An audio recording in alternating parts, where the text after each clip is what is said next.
Hi guys. Hi everybody.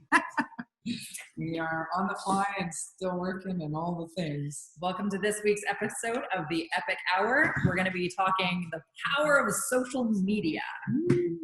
So we might have to rely on Ashley and the team. Yeah, I don't know why we're sitting on this side of the camera because it would make more sense. But we have notes, so we'll get Yeah. as far as we can in this hour, and then we might have to engage the experts. Yeah, because not Yeah. social media. No, we don't do the things, we hire the people. We do, the yes. We hire the amazing people and all the things. Yeah. Totally. So I hope you guys are having an awesome Thursday. Honestly, I always tell people I never know what day of the week it is because every day is an adventure. I literally just came feeling from the lawyers. Where were you right before this? I was literally, I had to run across to the North End to deal with a invoice issue. And so, yeah, I was racing back from all the way across Saskatoon. Good thing it's only like a 15-20-minute jaunt, Right. but still. Yeah. Cool. Yeah, I'm used to the 5 and 10 minute jaunts. Can't lie, when the city was in lockdown, it was, for driving there, it was awesome. Yeah, that was the one benefit. Yeah, it was a silver lining in the mushroom cloud, as I was once explained. Totally. So we will just get in here. But again, we want you guys to ask questions. So please be really active on the chats. We'd love to be able to make this more of an interaction as opposed to just... Again, if you can't watch it live, and even if you've watched one of our recordings and you have questions that have come up, we're going to give you contact information, email the question, and we'll respond to the questions, no problem, on any of our Epic Hours. Not an issue whatsoever. Yep, and as always, we're always looking for new content. So if you guys have any topics we haven't covered yet, we'd love to be able to find out what you're interested in hearing more of.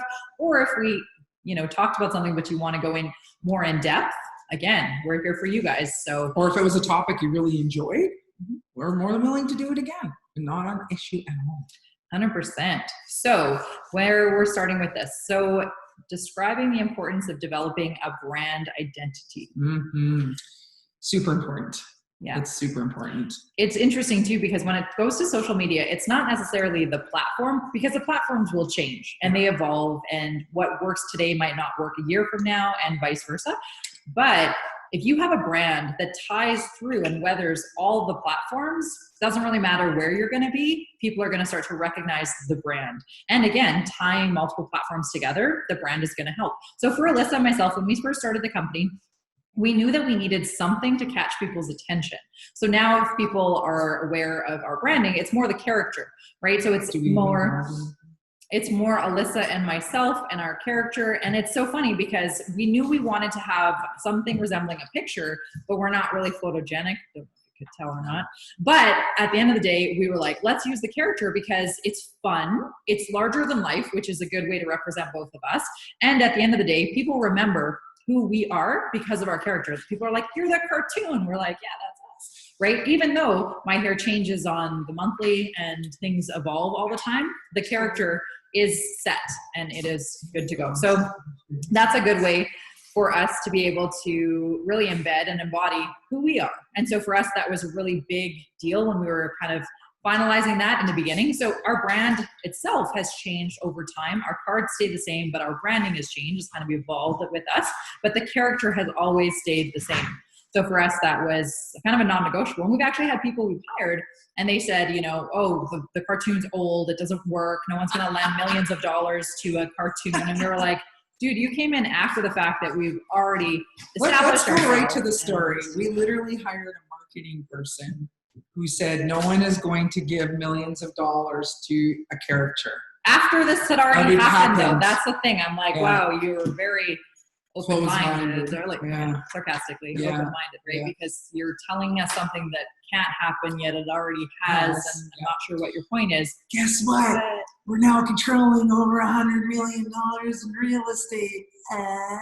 Right? So again, don't be limited by other people's perceptions. So for us, we always go back to integrity over everything, being our authentic selves. Again, not everybody's going to love us. Like I am very strong personality. Alyssa's a very strong personality. And if people don't like that, then they're probably not going to follow along. Their loss, not ours. it is what it is. We're going to resonate with some. We're going to have others who are hating on us. And then we're going to have some that are just like, oh yeah, those people, whatever. That's okay. And again, that's the power of a brand. You're not here to like have everybody love on you. It's just never going to happen. So when you look at, this is very close to our original card. Okay. We didn't change much on the front. There was a few quick things we had done.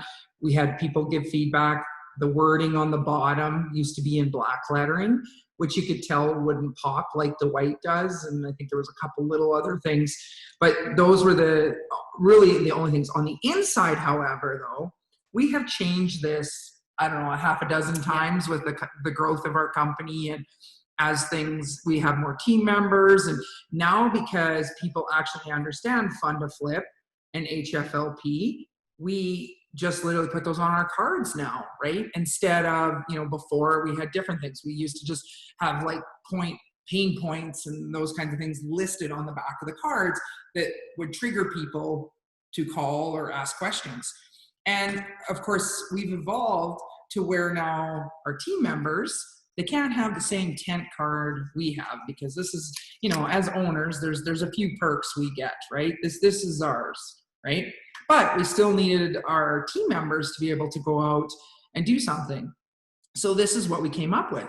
So this here, you can see, is not only our character, but it's also the logo of the name.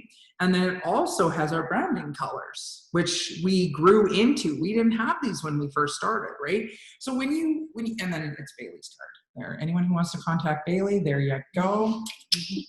Write that down. Joining our affiliate army. Yeah. Bailey's your girl. So, but anyways, and even look, like her position has even changed. She used to be the sales team assistant. Now she's the affiliate army coordinator, right? How long you been here? 6 months. 6 months. There you go. Right.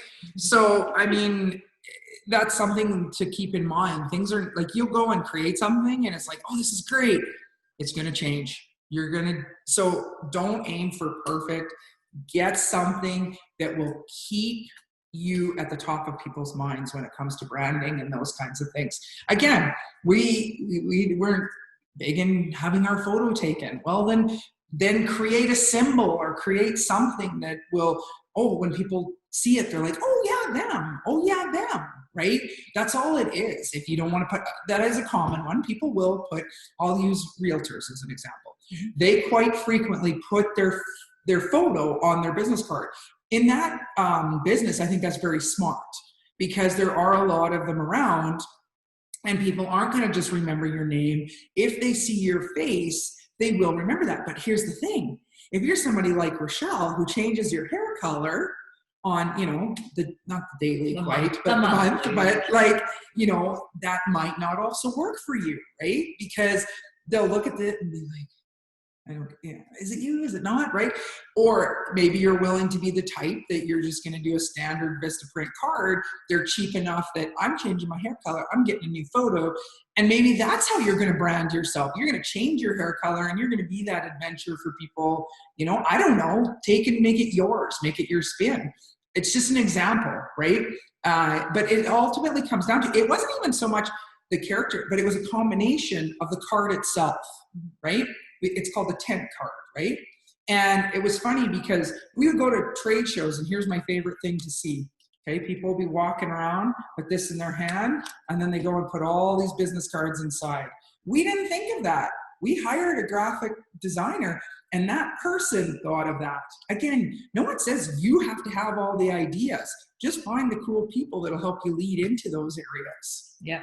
Hire the right people. That's 100%. And it's funny because, again, Alyssa kind of talked about this a couple times, but done is better than perfect. For me, again, perfectionism is something that I've always aimed for, but it doesn't work.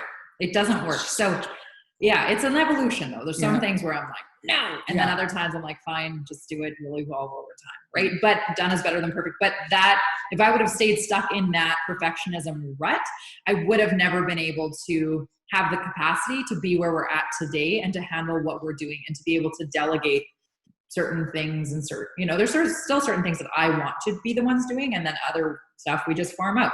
So it's part of the journey. Yeah.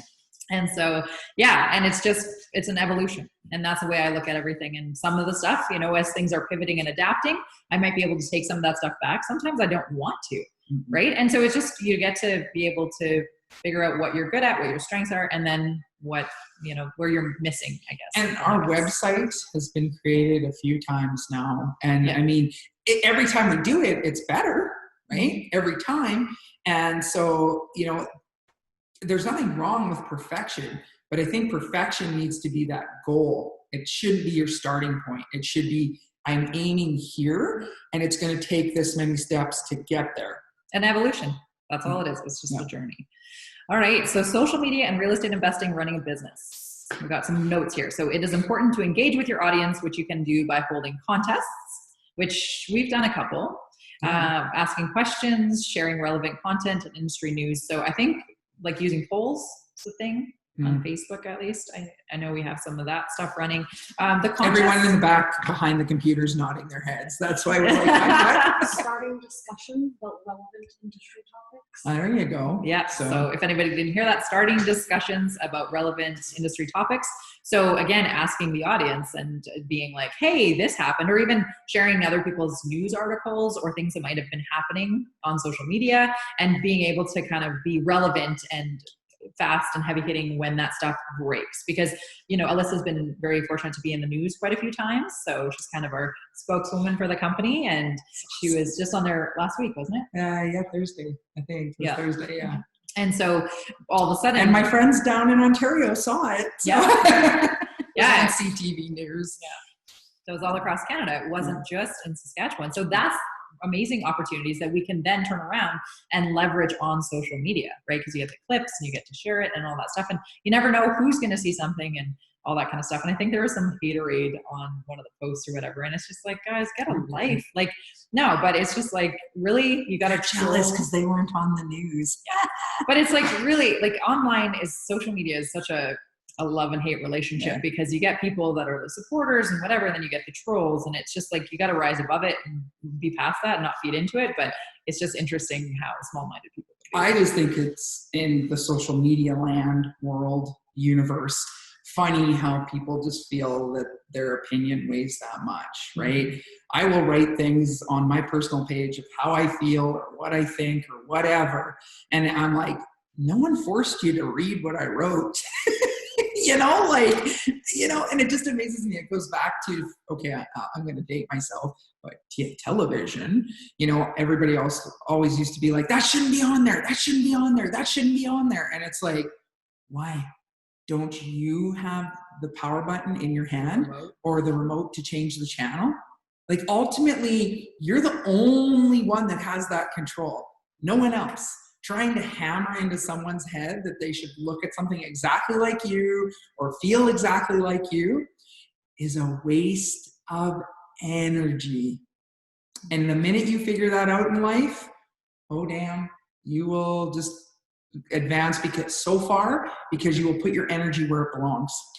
So that's the thing. It's like, find your people and follow them. And if that person changes their mind and they have different values than you do and you don't resonate with them anymore, then just unfollow, leave. It's all good. It doesn't have to be dramatic. So it's interesting.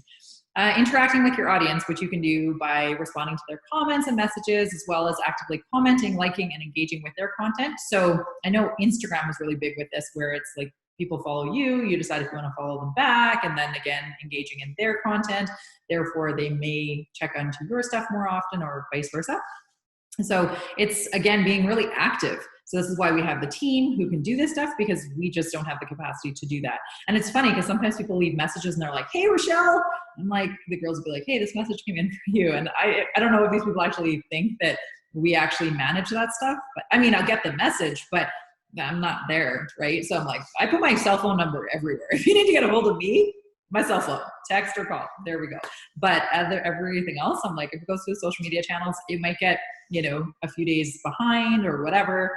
We are going to get the info, but it's just not takes a while to get through the channels of communication. There's a team. Totally. Yeah. Which is good, because again, it allows us to do more high level activities, and then we got Bailey now who does most of the sales calls unless people ask for us directly. And she's amazing. I think I think we have 8 hassle-free landlord houses closing next month. And I think at least 7 of them, 5 of the 8, sorry, 5 of the 8 were Bailey bringing people through, right? So again, that's what we want to do. Not that I can't do sales calls, not like Alyssa can't do sales calls, but again, we're just really busy doing other things. So eventually Bailey and what will be her team at some point, I can't wait till they're doing, 99% of all of that, because that lets us do higher level activities. Exactly. It's how you scale. But back to marketing.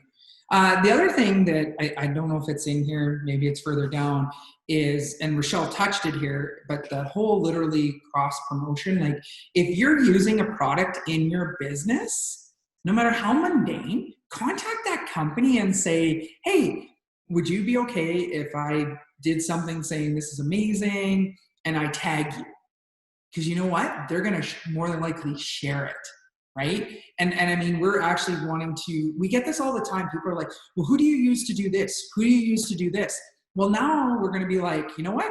Let's actually turn that into social media, actual things, right? Who do we use for printing? Who do we use for purchasing this? Who do we, what companies do we buy products from, right? For example, one of the prizes we gave away for social, like to help raise our social media, was the investors that were able to come to Saskatoon, the draw from when we did our 50 houses in 60 days. And there was a photo that was taken at the Remy Modern and we tagged, I think it was the Remy Modern, and they ended up giving it to, somehow it reached Saskatoon, or Saskatchewan, Tourism Saskatoon. They loved the photo so much. They actually contacted us and said, could we please promote this photo or whatever? And we were like, they had how many followers? 63,000 or something like that. We're like, yes, please take the photo. Please do the things, right? As long as we're tagged in it, we're super happy, right? So again, something as simple as just took a photo and we tagged those businesses. I don't know if I'm speaking all the verbiage, but we tagged those businesses, and it worked out that we ended up on a feed that had 63,000 followers.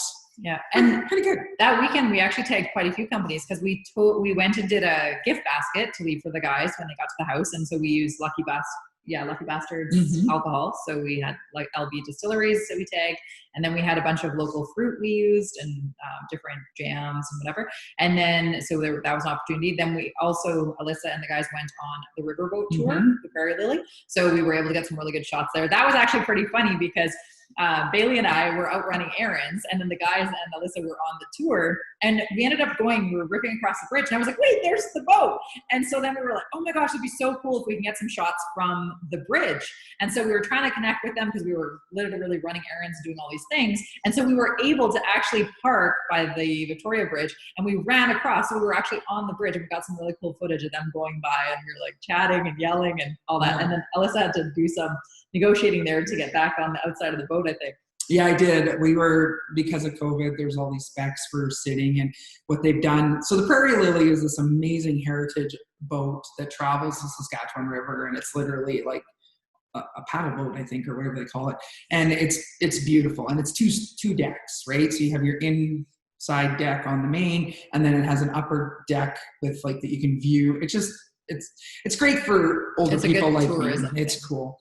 And so anyways, there's a picture. Thank you. So just a really cute thing. If you're ever in Saskatoon, Saskatchewan, you got to do it. It's just really peaceful and good for your soul. Sorry, man.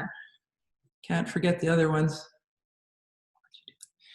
So anyways, well, I was on the main deck. I was like, okay, our friends are literally on the bridge over there. Can we please just step outside long enough? We'll stay on this deck, but just so we can get pictures. And they were really good about it. They just let everybody upstairs know, don't come down for 3 minutes while we had photos done. And then we ended up, when we posted it, they also acknowledged our post and how much fun it was for, watching people try to run to take photos and do all the things, right? So it became this big game, right? So it was cool. Yeah. And then we have a question here. Is Epic more active on Facebook or Instagram? And Ashley says Instagram for content, Facebook for advertising and discussion groups. So there's no such thing as more active on any social platform. It just comes down to, is that platform going to be relevant to the information you're trying to get out there and to the group you're trying to get out there? It's good to be on, if you can, why were we building out a team? So we can be on all the platforms, but you can't take a write-up that you're doing in a Facebook style and stick it on Twitter. It's not going to, I assume, work. I think I got that right. Okay. And just clarifying, but just, it's not going to work. So again, you should really do the research and figure out what platform is going to get to the demographic you're trying to get to the most. Okay. Then you can build out to all of them, right? Because that's, again, a huge way to get, if all you're getting is branding, people recognizing like our character, those kinds of things. It's funny because we know it's working, what we're putting out there, because people will be like, I think I saw something about you guys on social media or in the news or, any of the things, right? And it's like, oh, cool. Yeah. Or so-and-so was telling me, Yeah. At least people are talking. Yeah. Whatever. So if you're a business owner or entrepreneur, etc., and you aren't on social media or feel intimidated by it, just get started and worry about perfection or getting it right later. So again, we talked about that. It's an evolution. Better to just get your feet wet, get started. Start with a couple of platforms, master them, and expand. So for us, for example, we are doing Instagram and Facebook. We do want to really heavily delve into YouTube as well as more on Twitter as growing. But again, we want to make sure we have really good content in one platform before we can move on to the next. And then alternatively, outsource social media management to free yourself for higher level activities. And again, that's exactly what we've done. We have a team for that because for us, it just doesn't make sense. For us to do a post, it would probably take at least 5 to 10 times longer than the social media team would do. It's sad. I'm not techie, and I'm the first one to admit that. Trying to set up a Roku yesterday, I was like, Bailey, please do the things. I can't. So again, just know your strengths, right? And we all have them. Yep. And then checking out your competitors' profiles and asking yourself, what are they doing that's working? What doesn't seem to be working? What content seems to be the most, I can't say that word. Palatable. No. Palatable. Palatable. Palatable. Palatable. I can never say that word. Palatable. But I can't even say it. Ashley. Palatable. Palatable. Thank you. It looks funny to me, so I can't say that word. And why it's important for us to show up authentically. So sorry, I skipped there. Okay. So the other one's competitors' profiles. So yeah, figure out what other people are doing. And again, sometimes you can mimic what they're doing or make it your own, right? And it's just figuring out. Don't ever copy straight across, because people will just call you out on being fake, and it won't get you anywhere. There's no point. But we quite frequently will come in, either myself or Rochelle, and go, oh my God, I saw somebody do this. Or even, a simple one. Okay. I think it's Credit Union Connexus, I believe. They have just this cute little house that has all these terms, words in the shape of a house to do with mortgaging, right? And I was like, oh, that's so cute. We could do one with the words around Epic and investing, right? And so, similar, but not the same, right? I thought, oh, there's a really good branding thing we could really utilize, right? Similar, but not the same. Well, that's like, I think it's the credit union too. I can't remember which one, but they have a billboard right now, and it's like our CEO wears bunny hugs, right? And so again, some people would be like, what's that? Because again, bunny hugs is a term that Saskatchewan people call for like our hoodies, right? And apparently that's a Saskatchewan term. So you can tell when you talk about a bunny hug, people who know it are either grew up in Saskatchewan or they know people from Saskatchewan. And so something like that, again, as we're growing and expanding our company, I'm like, that's not really relevant right now, but as we keep growing, it could be, right? And so it's like little things like that, little nuggets and whatever that aren't really relative right now, but they could be going forward, and it's being homegrown and authentic in that we're true blue to Saskatchewan. Whereas, obviously credit unions are that way, but the big 5 banks, they're all across Canada, right? So it's just figuring out what it is that you bring, what the value adds that you bring, and how you can brand that differently to stand out. Yeah, even our university literally had the definition of what a bunny hug is Yeah. on clothing. And I think they still do to this day. Go ahead. I used to work at the U of S Husky stores, and that was our number one bestseller. People would come in and be like, where's that bunny hug thing? Especially at Christmas. And they had little baby ones. I don't even know how the kids got their little heads through back. And if you end up with a team of a few of you, or even you as a person, there's always, you come up with words or you come up with phrases that are yours. It doesn't matter who you are. Every human being does this. If that's the case, and people like, we have so many, it's not even funny. We talked about getting a t-shirt line one day. Or the girls creating memes. Yeah, and it's honestly, like, it's not even funny.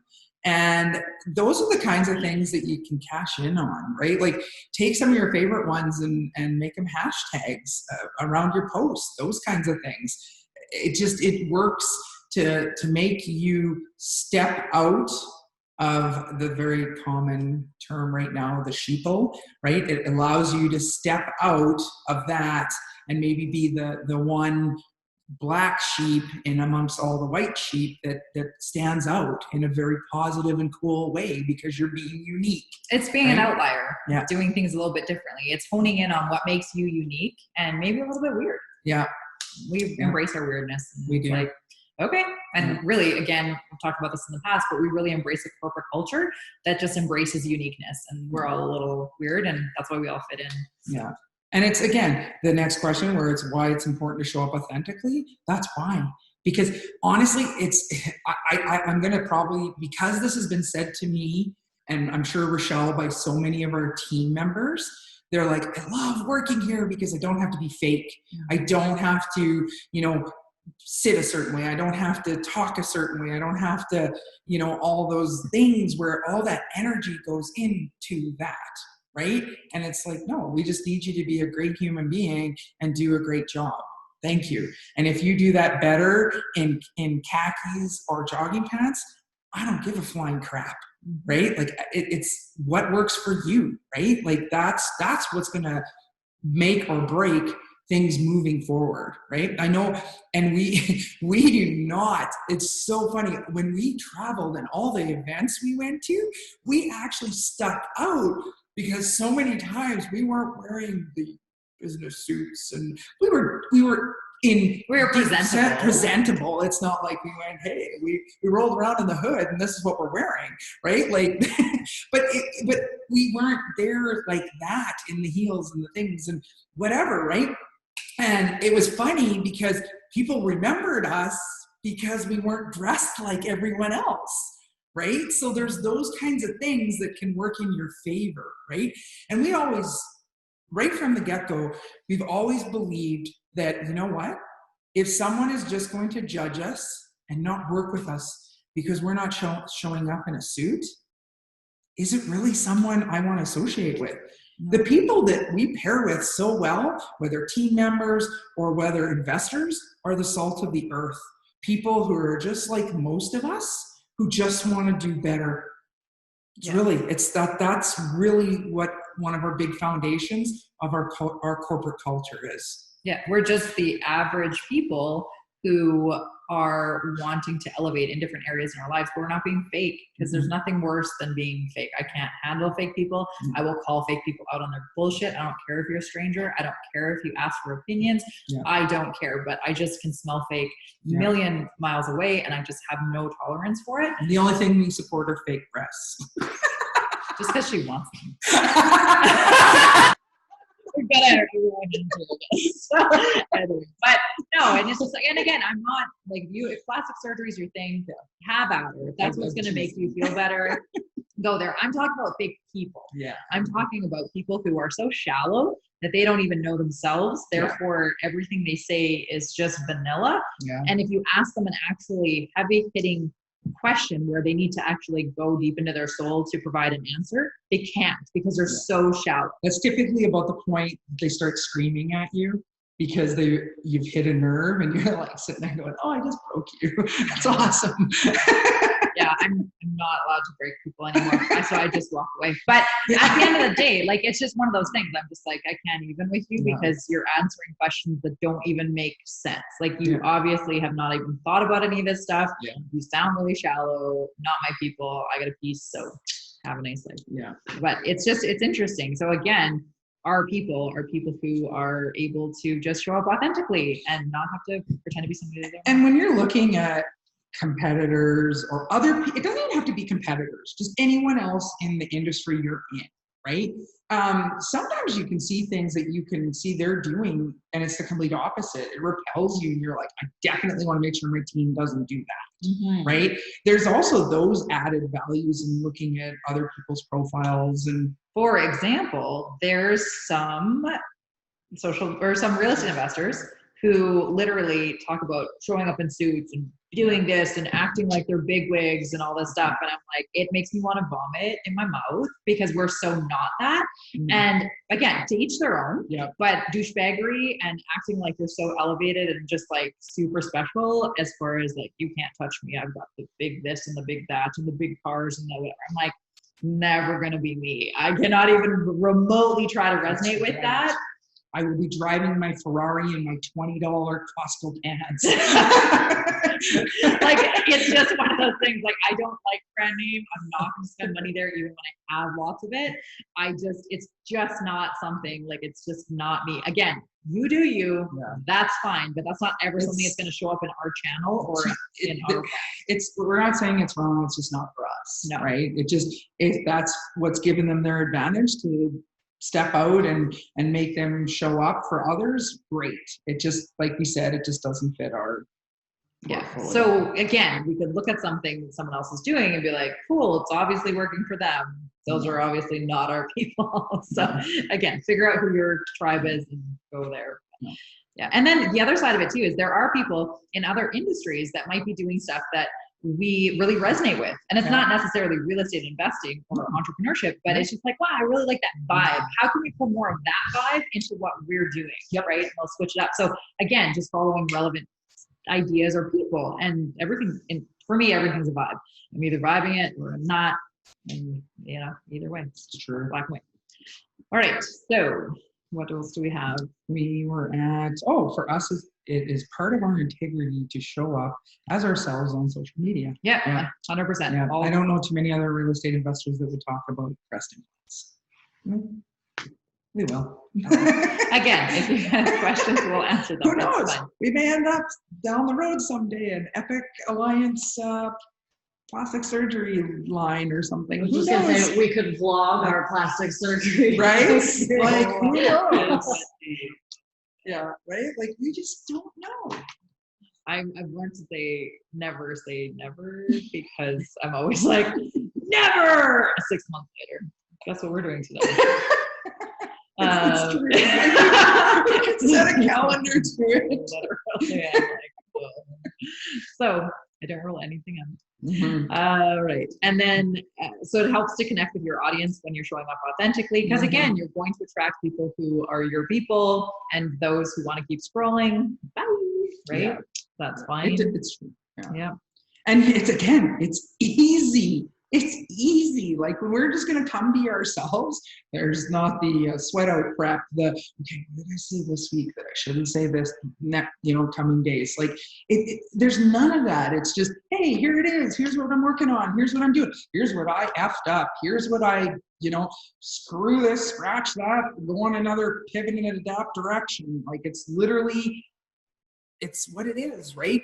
I mean, if we sat here and said we've never made mistakes, I can't even finish the sentence. Well, nobody can say they've never made mistakes. But there's a lot of people, they try to put that, that false persona of, hey, like, I'm the be all end all and yada, yada, yada, right? Want to hear a funny story about a mistake? Okay. Yeah. So I'm sure you guys, whoever follows us, saw the Epic Hour last week. We were at 1228K. Okay. So we were doing that on Thursday for the flip that was getting posted and listed that night. Okay. So we bought that house actually 2 years ago. And again, we talked about why we didn't get back to it and whatever, but we had to get it cleaned up. We have about 12 deals like that where our company just grew so fast that we really pivoted away from flips, and it just made more sense to flip into our hassle-free landlord program. So we just said, hey, you know what? We don't have time for you, board you up, we'll get back to you later. So now we're going back and cleaning up these deals. And again, the biggest thing to remember is that all of our investors always get paid every single penny of principal plus promised returns. So that Avenue K house, we've refinanced it 3 different times, but every investor got paid their full returns, even though we didn't know if we were going to make a profit on it or not. That's an us problem, not a them problem. Anyway, so continuing forward. So when we bought the house, when we originally ran our numbers, we thought that property was going to be sold for $230,000.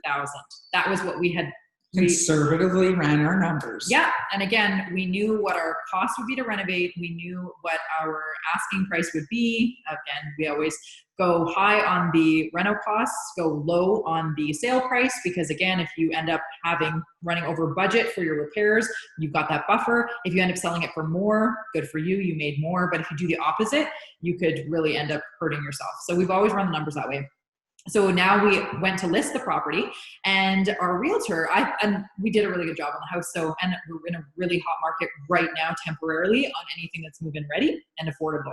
So we said, you know, maybe we can list this for $250. So the realtor we worked with, and again, it's really important to find a really good realtor, because we'd had another realtor through the week before who thought that we could only sell it for $230. So know who you're working with. But at the end of the day, we worked with this agent, and he said, you know what? He sold other flips for us before. He knows our model. He knows our product. And so he said, you know what? The comps are all coming back to list at $259.9. And I was like, that's even better than we forecasted, right? Even better than we thought today. So we ended up saying, well, go for it. If you think you can stand behind that number, let's go. So we listed it. It launched at about 8 p.m. on Thursday night. And by noon, so we listed it for $259.9, 10 grand more than we even anticipated. And then by Friday afternoon, the next afternoon, we had 5 viewings booked for Friday, 7 viewings booked for Saturday. And I get a phone call an hour later from the realtor. And I said, it's not a full price offer. I'm not taking it, because he's like, I have something for you. And he's like, it is. It's a full price offer within like the second viewing. I was like, what? So we accepted it. Of course, it's conditional, subject to financing and to home inspection. But at the end of the day, the realtor's like, well, what do you want me to do with all these other viewings? And I said, well, tell them that we have a full price accepted offer, but if they want to write a backup, they're more than welcome, right? And he goes, well, you know, we don't have to disclose there's an offer. And I said, that sounds shady. We don't do shady shit, everything with integrity. So no, tell people there's a full price offer, no problem. It's up to them if they want to still write. So then literally within another 12 hours, he brings me another full price offer. So we've got 2 full price offers, both conditional to financing and home inspection, which is normal for a homeowner. And at the end of the day, we couldn't be happier, because we actually sold it for $30,000 more. Again, it's not sold yet, but most likely will. $30,000 more than we even forecasted back in the day, which will actually cover the extra 2 or the full 2 years worth of holding costs. So we will actually break even on a property that we thought we were going to be taking a huge loss on. So not bad. Yeah. So some things work out better than you expected, right? But it, like, the underlying thing there to take home is sometimes you got to cut your losses. Like we said, we realized flipping wasn't going to go anywhere here to the public. Really, it wasn't the time for it. And we were making way more money on other projects. So it just made sense to make our investors happy and deal with the property when we could. Worked in our favor, because in the end, a mini bubble happened. It's awesome, right? Yeah, literally best case scenario. So super interesting. But and then we had kind of documented a little bit of that journey on social media too. Yeah, check it out. Yeah, and it's interesting because I don't know if people actually, we had an open house just for friends and family and stuff, and so people got to see some of our work, and that was fun too. But it's interesting because who knows where people saw the actual listing, whether it was from their realtor or from our realtor or maybe our social media, and they wanted to go see it. Who knows? But it's just all out there, and it's really important to leverage all aspects of it. Sue said, great to see you guys today. Authentic energy and real integrity. Thank you. Yeah, and that's what it is. It's intense sometimes, pretty heavy hitting. I got a really bad potty mouth. That's what it is. Some people like it, some people don't, but we appreciate you for being here. So thanks for joining us. Yes. We kind of like the potty mouth. it rolls with things. It just is what it is. Yeah. Again, we came from the electrical world, and that's tradespeople, man. Like, it's just kind of second nature. It's super beneficial. Works out. All right. So what else? Helps to connect with your audience. Just be yourself, and that will be Relatable. There you go. And valuable. Thank you. For people consuming your content. Yeah. So again, thank you, Sue, because you just proved that point. Exactly. Yeah. And then it humanizes the brand. Yeah. So again, by being authentic, it just is what it is. And people either vibe with it or don't. Yeah. Doesn't matter. That's true. And then, so there's a note in here. So when we first started the company, I was super anti-Facebook, right? I was like, anti. I was like, I'm not going on that stupid thing. And I'm like, I'm not sharing my stuff, blah, blah, blah. Everybody's like on their phones and can't socialize, never happening, blah, blah, blah. So for, I think it was 2.5 years, I was like, no way, never going to happen. Then all of a sudden we went to a business and real estate investing conference. I can't remember the exact conference, whatever, but they were talking about the power of social media. And they were talking about how even if you don't use it personally, it's a really big deal when it comes to running a business. Mm-hmm. And again, I always say my mind's always open. I just need to hear the content, whatever. So after that, I was like, oh my gosh, I'm totally going to have to get a Facebook account. So I ended up I got my sister actually to be like, can you do this? Because I can't do the things. So she signed me up for a Facebook account. And then I actually switched my goal to max out my 5,000 Facebook friends because I wanted to leverage it for networking.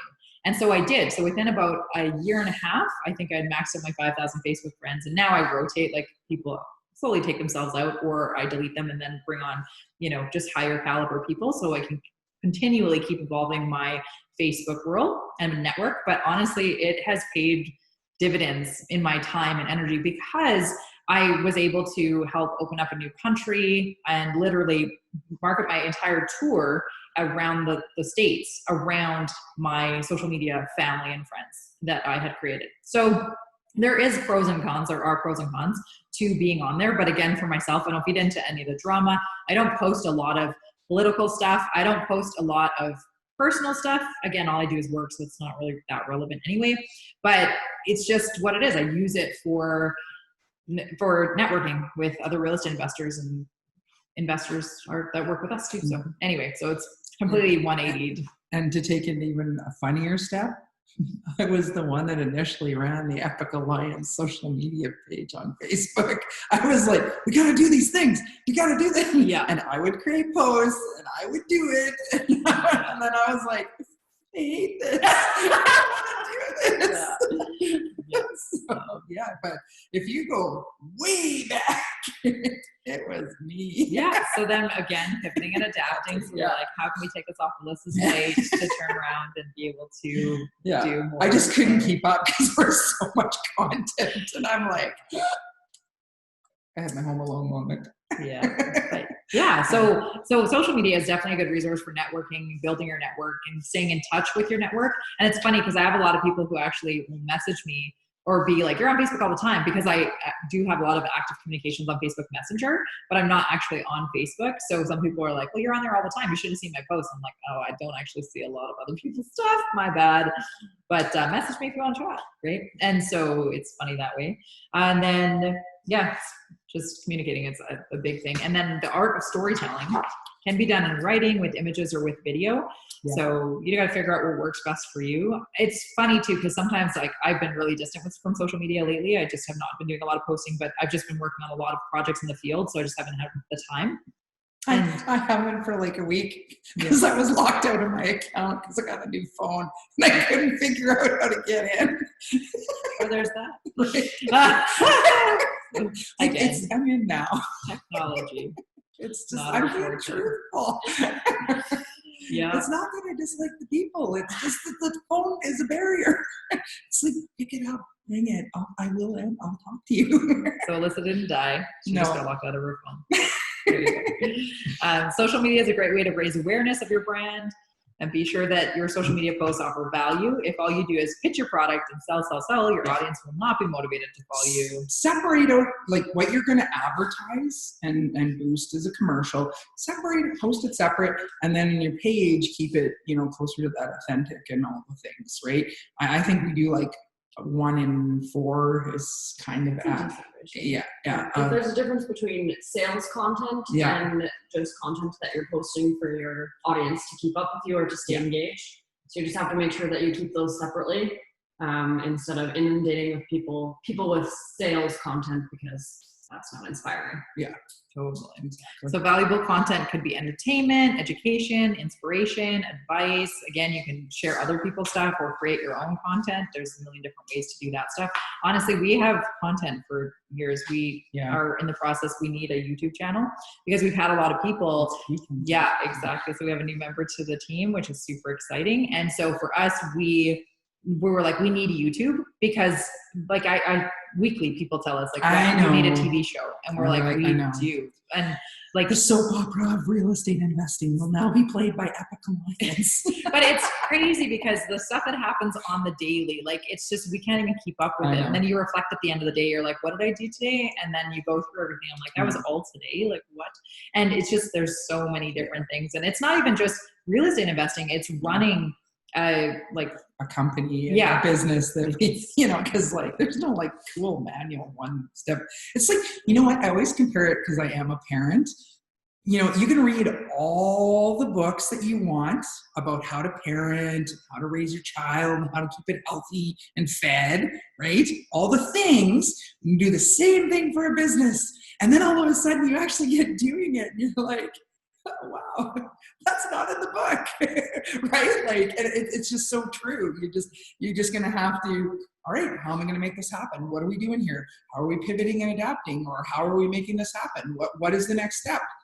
And you just sometimes have to make a decision. If there's anything that I think why Rochelle and I scale, one of the foundation pieces to that, why we scale up like we do, it's because it's just Jen. It's because we have this, I lost my train of thought because I said it's Jen.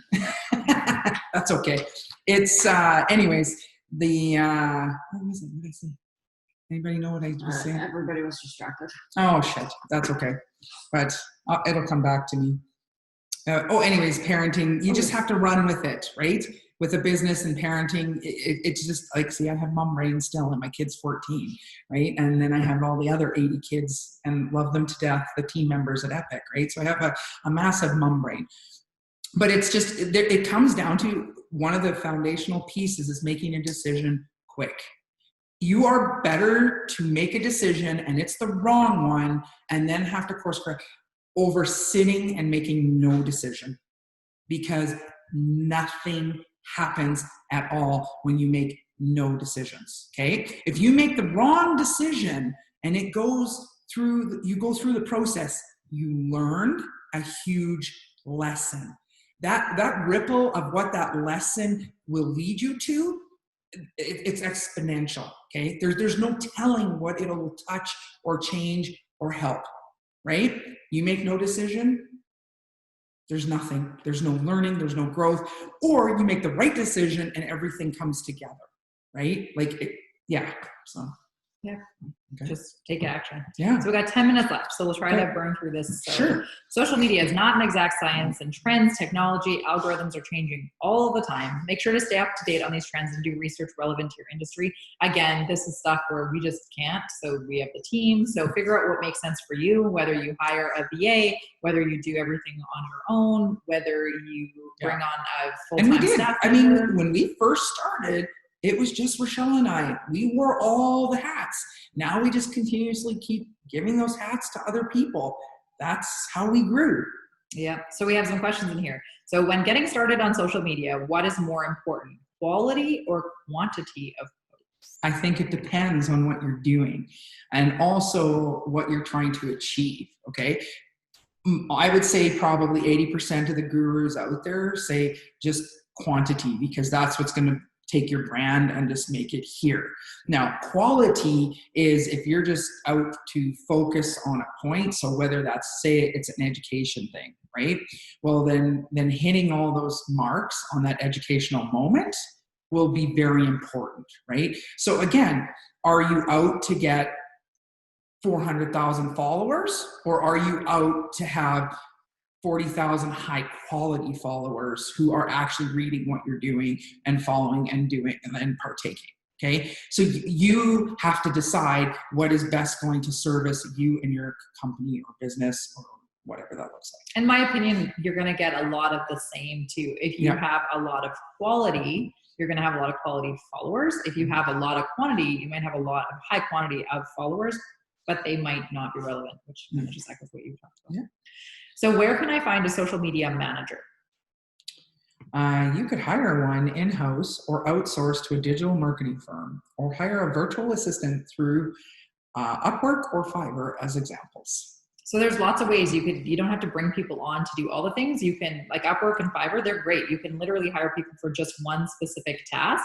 And if it works really well, you could hire them for more, but you know your budget and you know what you're looking for. So it's a really neat platform if you haven't checked it out. If you are just looking for people to do specific sets of, or like somebody with a specific skill set, it's a great way to find those people. All right, so I just started my business and I am not sure whether I should start on Facebook or Instagram. What should I do? It will depend on we talked about this earlier, the demographic of the people you are trying to get to reach, right? If you're looking for 12-year-old youngins, you probably don't want to be on Facebook because they're not there. They're on TikTok or whatever's hot that week, right? So if you've got a little trinket you're trying to sell to 12-year-olds, you don't want to go on Facebook for your advertising, right? I'm not saying don't do any advertising there, but pick who your avatar is, then figure out what they do, and then start advertising or writing or promoting in that social media platform based on that demographic. Again, as you get bigger or as things grow, you can expand all the things. But if you try to do all of the platforms by yourself, you will fall on your face. It will not go well. Unless that's all your business is. I don't know. But for the majority of people that are in a business to, B2C clientele, like you're selling a product to clients, you gotta pick one. Okay, just pick one, and trust me, get it going good, then spread out. Okay. Do I need to use a content calendar? You don't need to, but it is a great way to organize and plan content and keep it all in one place. There you go. Okay. Awesome. And then how can I make my social media accounts consistent? Okay, this goes back to the branding basics, okay? So like if your brand is, I'm just gonna pick something really random, gingerbread cookies, okay? So you're all about gingerbread, right? I don't know why I got a cookie, but if you're all about the gingerbread cookies, you could show gingerbread cookies with cookies, you could show them with hats, you can do the things, you can show two of them dancing, you could do whatever. And then all of a sudden you're showing, another cookie like an Oreo, okay? Like, why? Right? Like what you have to make it relevant. If it's not, if it's an Oreo that's being eaten by the gingerbread cookies, great. Now you've done something with it, right? So you just have to make sure that you understand your brand and how you can take your brand to embrace something that's going on out there, or another item, or that kind of thing. You can't put, as the old saying is, you can't put a square through a round hole. It just won't work, but you can take and cut the corners off the square and make it yours and put it through the hole. You guys are touched. Look at this. Look at this. I randomly pick this, and this is what the social media team does, right? Like, is that not like I some days wonder, the next on the line is we're going to need a brand of shrinks. After the line shrinks, it'll be, all the counseling here. Oh goodness. Anyways, So and we're supposed to keep a straight face. yeah, This is it's our our world. it's all about being authentic. People. He looks like a very Oh, oh my goodness. Okay, now no, we're too not much branding to TMI. Okay, so And that's and basically then making for sure your branding is on point too. Yeah. So again, your content might change a little bit, but just make sure that you've got your branding on it, whether it's the colors or whether it's a logo, however it is you brand your product, just make sure that stays consistent throughout. And you can even see like Instagram is kind of built out for that. If you go and look at people's walls, like it looks really bad when things don't match and don't vibe. It's just like thrown on there. You can look at ours even because we've had some posts and we're like, what happened here? How did that even end up? Because when you start clumping them like this, it's like, that's so far off. Yeah. That was a mistake. Yeah. So just figuring out that, pivoting and adapting and going and building it out. And there's some companies where you can tell they hired somebody else or things got more consistent because just scroll back through their timelines and it's like, wow, things changed here. There's a fun thing you can do called archiving on Instagram. If you have some of those posts that are out there and you're like, oh man, this doesn't really jive with my brand now, press the handy little archive button because it doesn't delete it. It just saves it in the archive. Perfect. Get it off that. You can hide your mistakes. Oh, that sounds like nice. That sounds like a really good thing. So awesome. Okay, so next webinar, Alyssa. It is Wednesday, September 30th at 12 p.m. Sasky time, 2 p.m. Eastern, and 11 a.m. Pacific. So we'll see you guys there. I don't think we have the topic yet. We will follow us on social media for the topic. Follow us on social media for that topic. So, or suggest one. Hey, I know what work we should do. One of these times, we should have a contest for someone to pick a topic for one of our epic hours. That would be a good, fun contest. Yeah, it could be like best topic. Yeah. That's $25 Timmy's card or something. Yeah. Good. Yeah. Good plan. Okay, so we thank you guys for following us and being here for the time or watching on the replay. That's cool too. We know we're all busy and we got a couple minutes, but we've already done a tour here of the new build, so I don't think we're going to do another one. We've already been here. So we're always trying to bring you new locations. For us, we're just trying to figure stuff out. We've got a lot of projects on the go. I'm just working on finishing up 2 new Airbnbs, so that'll be another 4 suites and all of the things. So we will find a new place to come to you from and go from there. So we're going to sign off here, but in the meantime, we want you to stay epic.